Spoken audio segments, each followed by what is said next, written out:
I te tuatahi tēnei te mihi atu ki a koe e te mea kia koutou hoki e te kaunihira, kia tātou hoki e te hāpori o te tai rāwhiti, tēnā tātou katoa. So I'm here today along with a number of people from our community to speak to you to an issue that we all are very aware of, keenly aware of, that has come to light in recent months regarding racism within our council. Many of you may well already be aware that we've spoken very passionately and very publicly about this issue. We all know that it's a very important issue to all of us. We've read and we've listened to you all, our council, discussing the community dialogue around this issue. And I want to start off by acknowledging that we are all very passionate about our community, Te Tai Rāwhiti. We all want the best future for our mokopuna, and we all want the best leadership for our community as well. It's been very clear from council comments that council have found this very difficult, that they've found the entire situation very regrettable. There have been comments that people wish that it had never happened. It's been very clear that people have not, or councillors have not appreciated being challenged on the issue of racism, and that in general, we would like the whole issue to go away so that you can return to business as usual. But we're here today to say that we're actually viewing this as an opportunity, and that this is an opportunity for us to discuss a problem that is everywhere in society. And we want to demonstrate our support for Meredith in continuing to raise this issue, because racism is not going to go away, and neither are we. So before I go any further, I should signal to all of you that we are going to be taking issues further regarding the Code of Conduct process. We accept that council stand by their process. We've heard that you support the way that the process played out, but a number of us in the community disagree with that, and we are going to be taking the issue to the Ombudsman to review that process, because we think it can be done better, we think it can be improved, and so we'd like him to review that. But ultimately, this is not about that particular process. This is not about what Councillor McLean said or didn't say.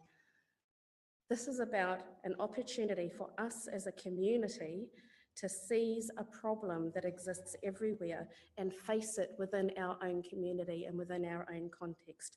And I want to be clear that nobody gets a free pass here. Every person in our society and our community carries racial bias, myself included.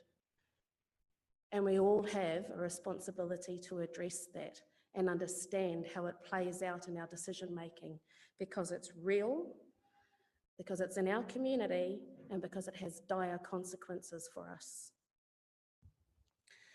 So in saying that, it was actually much more concerning for us to see some of the responses of council than it was to see the original issue arise itself.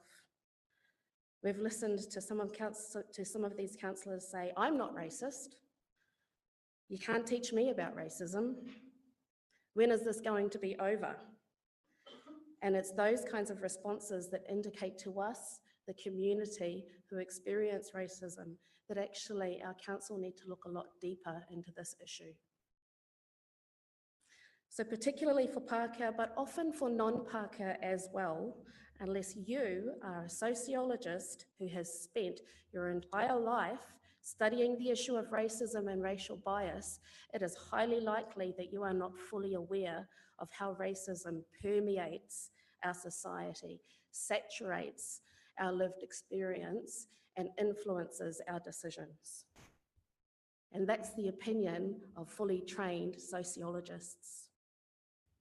We're all raised and socialised within a racist society, and even today's studies, very recent studies, Crown studies and independent studies, demonstrate that when you come through a racist education system, it produces racist populations, and many of us have come through myself, and I'm pretty sure I went to school more recently than most of our council. So most of us will have come through a racist school system, and we will have acquired racist ideas. I've acquired bias. I know that I have. My mother's Pākehā, and I've acquired a whole lot of privilege through that part of my whakapapa. And I've also acquired particular privileges through the Māori side of my whakapapa. The point is for us to face them and admit them and acknowledge and commit to working through them as a community.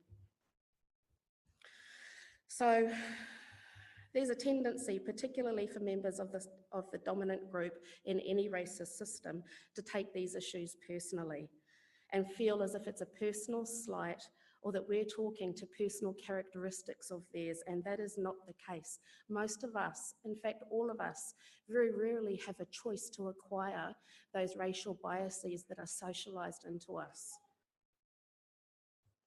But certainly, those issues have been focused on by our councils by our councillors in a personal way, and the amount of comments that we've heard around the toll that this has taken on you personally, and I don't mean to diminish that, but there's been a weight of discussion around the toll this has taken on you personally as a council, as opposed to the toll that racism takes upon our community.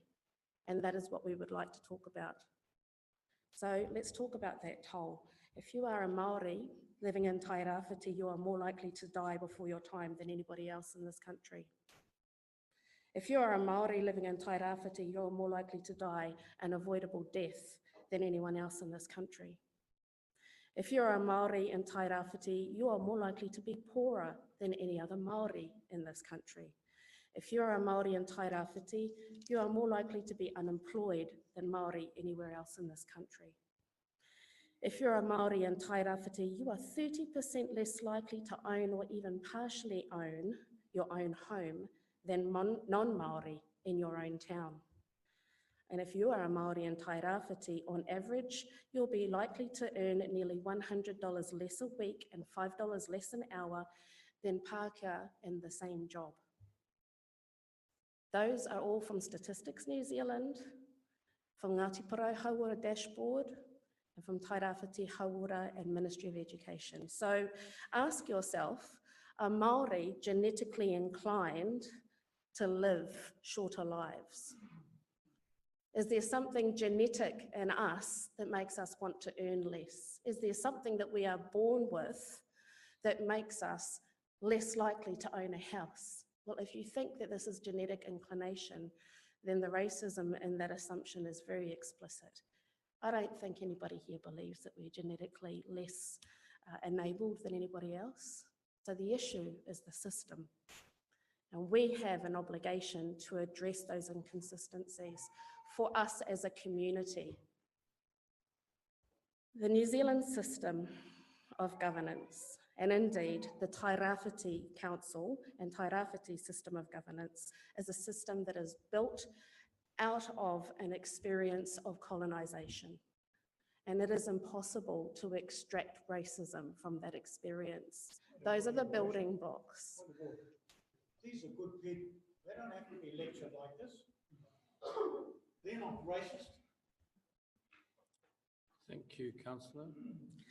So as I just said, it's not a personal, this is not a personal trait that I'm talking about. I'm talking about the fact that racism exists everywhere. And as Councillor Burdett pointed out in the last meeting, you will always get racist comments coming to the fore. It's just how we're going to respond to it that makes the difference. And that's what we're talking about. We would like, just like University of Oxford recently voted that institutional racism exists. It is not a personal trait. It is not a personal decision. It does not mean you're a bad person. It means that you're a member of a society that is built out of a system that prioritizes one set of values over another. And we all have an obligation to explore that. So this is also about the promise that this kind of an admission can offer us as a community. This is about being brave. This is about taking this conversation together in an open way. We have a vibrant, bright, multicultural community here in Tairāwhiti, and we deserve this. We deserve a council that's brave enough to lead. All councils in New Zealand face this issue. All councils and all Crown agencies have institutional racism within them. This has even been admitted by Crown agencies before. All we're asking is that we admit it, that we're not an exception. We're not an exception. And that we can take this path together, and it will make you better councillors. It'll make me a better citizen as well to take this journey along with you, because I want to explore what this is if we're having this conversation together. Racism can often privilege one particular subset of our community, but because we are intertwined as a community, anything that hurts one of us hurts all of us. And conversely, if we take this pathway together, we will all benefit from it as a community. It'll make us healthier, it'll make us wealthier, it'll make us all happier, and it'll make us more aligned as a whole, as a community. Acknowledging racism and committing to dealing with it is not a weakness, it is a strength. It is not something that can be dealt with quietly behind closed doors. You must include the voices of people who are impacted by it the most. We need to take this journey, and in order to take it properly, you need to listen to the voices of your community, and you need to listen to the voices of Māori. There is training that can be undertaken. There are changes in policy that can be made and should be made, but the first step, importantly, is to acknowledge that this is an issue in our system, and it's an issue for all of us. And we need to have an open, ongoing discussion about it. I believe that we can be leaders in our nation by doing this. And this week, we've heard from many other leaders like Andrew Judd, like Max Harris, who have all said, as Pākehā, that this is an issue we all face and that we can work together for a more just future in Tairāwhiti. And they are urging you, and we, your community, are urging you to do the same. So Meredith, kei te tino tautoko mātou i a koe.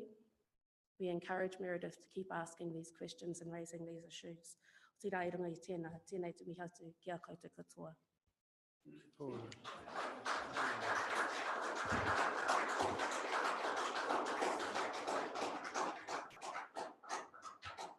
Any questions for Tina? Andrew, Andy, Councillor Cranston? Nā mihi mō te kōrero, te kaupapa whakahirahira.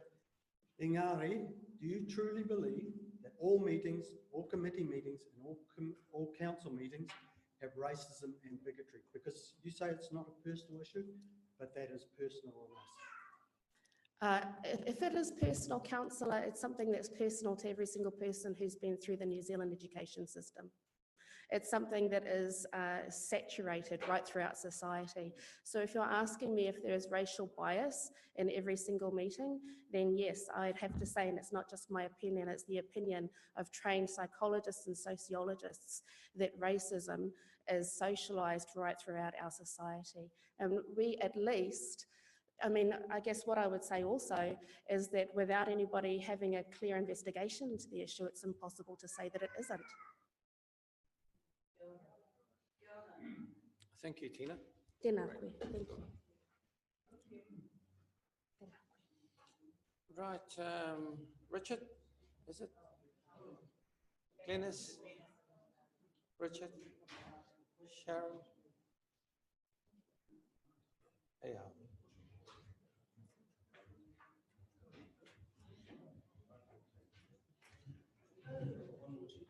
Yeah.